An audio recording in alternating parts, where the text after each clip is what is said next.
Well, I would like to tell two small anecdotes from my own history of NSU. The first was from my first participation in a summer session. It was in 1986. It was on the Norwegian island Stord. It was very difficult to arrive to this island. I think we had to take 3 different boats. At that time on NSU, party was going on all the time, and they continued to the morning. So on the last day I had been to the party and I went to bed very late or very early as you like, and I missed the bus. It was 2 o'clock in the afternoon, but I missed it because I was sleeping.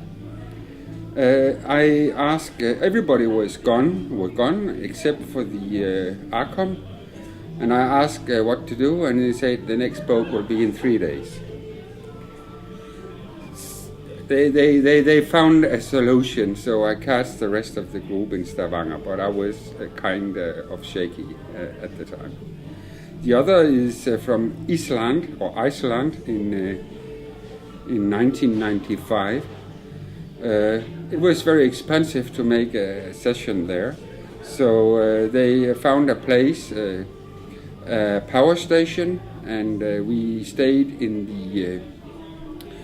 the place where the workers who built the power station had been living. It was not very nice. It was very bad weather. It was raining all the time. It was rather cold for the summertime, about 10 degrees Celsius. It was a smell of sulfur everywhere, and we had earthquake several times daily, and sometimes rather shaky ones that you really could feel. We had a keynote speaker, Karen Armstrong, who was a nun for 14 years, and then she left and became a world famous writer, and she wrote a book on Jerusalem, and we invited her to talk about it. And she had to go from the power station, so to say, barracks to the power station where we had our meeting. It was around 1 kilometer. It was rainy, it smelled of sulfur, there were earthquakes, and she said to me she was a very old, very tiny little woman, and suddenly she stopped me when I accompanied her to the power station. Lars, this is the closest thing I have been to hell ever in my life.